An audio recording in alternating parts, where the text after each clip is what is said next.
Hola, muy buenas noches. El día de hoy vamos a hablar acerca de un contraste que existe entre innovar versus inventar. Lo vamos a hacer a través del análisis de el video de Homero Simpson de los Simpsons siendo Homero inventor. Este ejercicio es para la clase de recursos tecnológicos en la gestión educativa. Y la idea es poder, pues, guiar dentro de este proceso a través de algunas imágenes y, pues, conocimientos que hemos venido adquiriendo a lo largo del curso. Lo primero que hablamos acerca de innovar versus inventar es que podríamos decir que casi todos nosotros tenemos la capacidad de inventar y de inventar con muchísima facilidad hasta cierto punto. Sin embargo, el proceso de innovación es mucho más complejo. Para poder abordar esta primera parte, quiero traer a colación estas dos gráficas que sintetizan de manera muy eficiente lo que significa, lo que implica la innovación y lo que implica la invención. Por un lado, la innovación, tomamos de referencia una de las metodologías más famosas, que es la del design thinking o pensamiento de diseño. Tienen que existir unas fases estructuradas para que haya un proceso de innovación. En este caso, tenemos 5 fases. Primero, nos encontramos con empatizar, que implica comprender el contexto del otro, comprender quién es el usuario final, cuáles son los implicados, detalles acerca de las posibles problemáticas que podrían existir alrededor de la situación en cuestión que estamos analizando y sobre la base de la cual queremos innovar. Luego encontramos la definición. Ok, ya tenemos idea del contexto de lo que está pasando. Vamos a aterrizar cuál es el problema que buscamos solucionar. ¿Por qué? Porque a través de lograr definir cuál es el problema, podemos consolidar cuáles son los objetivos, qué es lo que idealmente debería cumplir esta solución. Luego nos adentramos a la fase de ideación, donde ninguna idea es mala. Todas las posibles soluciones probablemente podrían llegar a muy buen término y a dar paso a una solución que sea eficiente, eficaz y efectiva, pero a la final la fase de prototipado y la fase de testeo son las que terminan eh, dando el filtro más profundo para estas ideas. ¿Por qué? Porque en la fase de prototipado nos encontramos con los ensayos, el proceso más fuerte de ensayo y error, porque nos dedicamos a hacer, eh, a llevar a cabo, a tratar de materializar en baja fidelidad y en alta fidelidad estas ideas y luego se proceden a testearlas para determinar si realmente cumplen o no con los filtros que en algún principio planteamos desde las etapas de definición. Algo muy bueno y positivo dentro de estas áreas de metodológicas es que podemos constantemente iterar y devolvernos dentro de las fases, lo cual termina dando como resultado realmente un proceso de innovación, ya que tuvo todos los filtros necesarios para poder llevar a cabo pues el solucionar la problemática. Por otro lado, en el caso de la invención, es un proceso creativo que podría decirse que es un poco más simple, ya que la metodología no tiene que ser tan, digamos, tan exacta, sino hay como mucha exploración. Ok, dentro de este contexto que tenemos, vamos a tener un montón de ideas, construimos y entregamos, pero esas fases de prototipado y de validación no son necesariamente tan rigurosas. Por eso, la gran mayoría podemos ser inventores, pero no todos llegamos a procesos de innovación. Ahora, puntualmente de los procesos de innovación tenemos, teniendo en cuenta lo anterior, tenemos estos 3 pilares: la eficiencia, la eficacia y la efectividad. Podemos resumirlo en 3 palabras claves: tiempo, recursos e impacto. La eficiencia se basa en hacer las cosas en la menor cantidad de tiempo posible. Para solucionar este problema, ¿cuánto tiempo necesito o requiero? Luego tenemos la eficacia, que es hacer las cosas con la mínima cantidad de recursos posibles, sea de equipos, sea monetarios, sea de herramientas y demás, son todos esos considerados recursos dentro del proceso, la menor cantidad posible. Y luego, por último, pero no menos importante, la efectividad. ¿Tuvo el impacto que se estaba buscando o no? Estos tres pilares nos ayudan a filtrar si realmente hubo un proceso de innovación o no.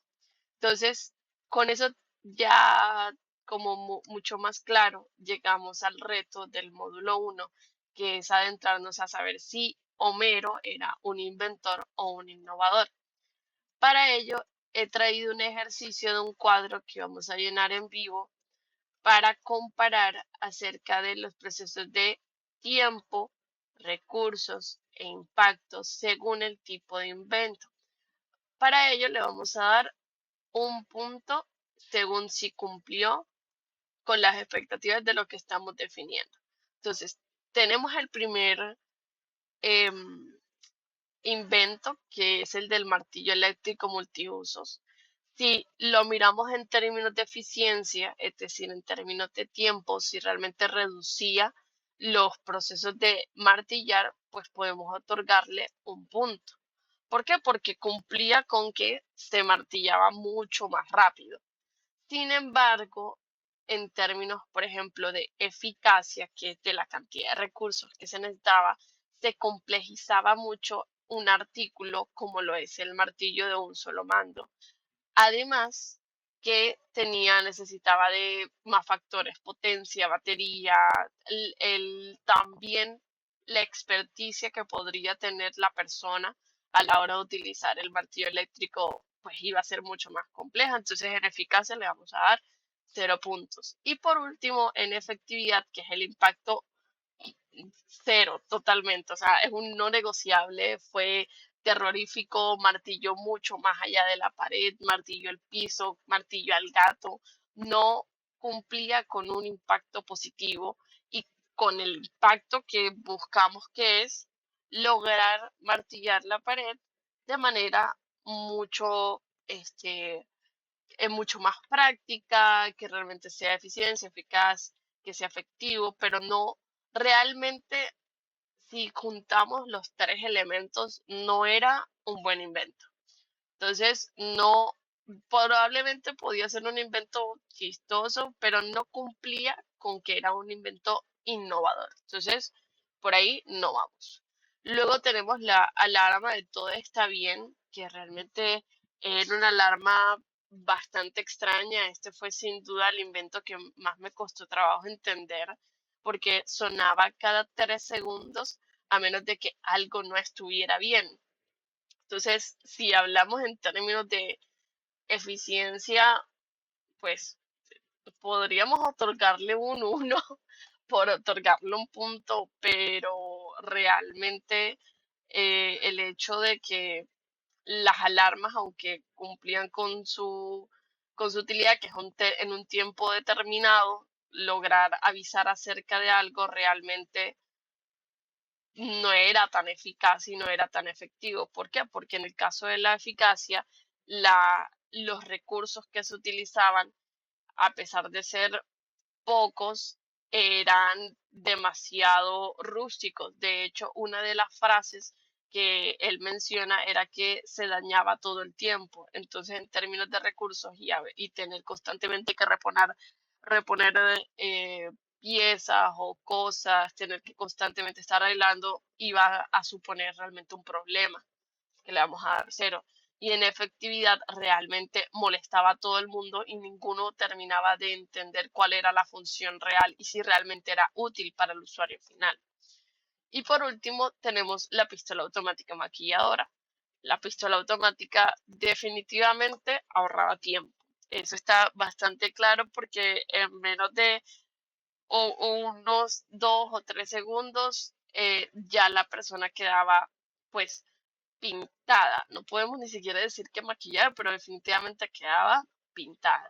Sin embargo, en- podría decir que en términos de eficacia podía utilizar menos recursos en el sentido de que no era necesario tener a la mano tantos elementos para pintarse la cara, pero como el objetivo no es pintarse la cara, sino maquillarse, que tienen dos connotaciones muy distintas, podríamos otorgarle medio punto. Medio punto. Le otorgamos medio punto porque a la final, hasta cierto punto, cumplía con el objetivo de utilizar la menor cantidad de recursos posibles. Pero en efectividad definitivamente le damos un cero. A la final, Marge no terminaba bien maquillada, no se sintió bien, el proceso fue supremamente hostil y realmente la dispararon. A la final les traigo estos tres frases que siento que de una u otra manera engloban la idea central de cada uno de los artículos que había creado Homero, pero que reflejan que solamente era inventor. Tal vez necesitaba más potencia, no se puede apagar, pero se descompone fácilmente y a las mujeres le agradará lo que yo les diga. Estos elementos sumado a a nuestro cuadro acá, podemos analizar con facilidad que Homero no se veía como alguien realmente que tenía la capacidad de innovar. Podía ser un inventor paupérrimo realmente, pero la capacidad de innovar no estaba presente porque a la final los factores de efectividad nos daban cero. La eficacia fue apenas y pudo completar medio punto. Pero lo único que él tenía en cuenta para que realmente se sintiera que había creado algo súper innovador y demás en su mente era que reducía tiempos. A la final, como pudimos ver, pues tanto en los resultados de cada una de las demostraciones de los inventos como en nuestro cuadro, entendemos que Homero solamente era un inventor, pero no era alguien que innovaba. Muchas gracias.